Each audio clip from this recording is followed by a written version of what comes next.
دهب في كارثة. لو انت فاكر ان اسكندرية بس هي اللي هتغرق بسبب الكلايمت تشينج او تغير المناخ، فحب اقول لك انت غلطان. دهب تعتبر واحدة من المدن الساحلية اللي هتتأثر بالكلايمت تشينج، وطبقا للكارنيجي ميدل ايست سنتر قالت لك ان في اخر 30 سنة في مصر بما فيهم دهب ارتفعت درجة الحرارة 1.6 درجة مئوية. هتقولي لا معلش 1.6 روان احنا بنستحمل 40 و45 ساعات توصل ل50 عادي، يعني 1.6 درجة دي هي اللي هتفرق معانا قوي. احب اقول لك مش هتفرق معاك انت بشكل مباشر، انت تقدر تستحمل، لكن الطبيعة البيئة ما تقدرش تستحملها. 1.6 دول عملوا حاجات كارثية في الكائنات الحية اللي عايشة في دهب.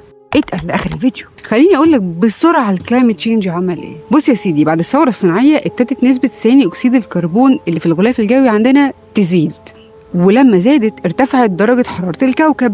ارتفاع درجة الحرارة ده عمل ذوبان في الجليد الموجود في القطبين. لما الجليد داب ابتدى يحصل حاجة عندي اسمها سي ليفل رايز أو ارتفاع في مستوى سطح البحر.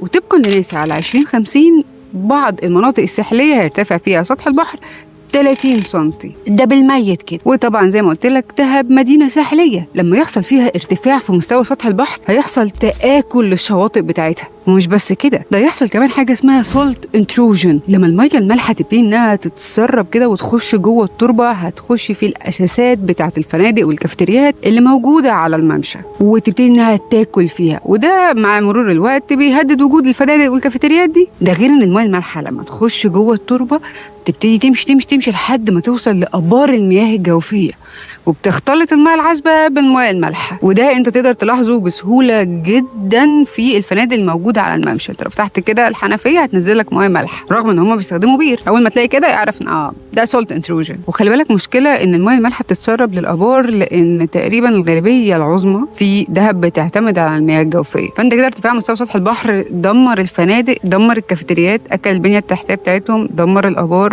واكل الشواطئ. انا عايزه اقول لك كمان ان الكلايمت تشينج او تغير المناخ لا عاتق دهب لا صيف ولا شتاء. في الصيف بيضربها حاجه اسمها هيت ويف او موجه حاره، بالبلدي كده درجه الحراره بتبقى عاليه جدا جدا، الهواء مولع حواليك مثلا حوالي 4-5 ايام متتاليين. طب في الشتاء لا، في الشتاء بيحصل حاجات رهيبه جدا. في الشتاء بيحصل حاجه اسمها هيفي بريسبيتيشن، كميه امطار غزيره في فتره قليله. بالبلدي كده مثلا يعني اللي بتشتيه او كميه المطر اللي بينزل 3 شهور بينزل في 3 ساعات، وده طبعا بيؤدي الى فيضانات. خلي بالك كمان بيضربها حاجه اسمها اكستريم ويذر ايفنت، عواصف قويه بتيجي تشيل الكافتريات كلها اللي موجوده في الممشى من مكانها عادي. كل بقى ده كوم، واللي جاي كوم تاني، الكورال ريف او الشعب المرجانيه.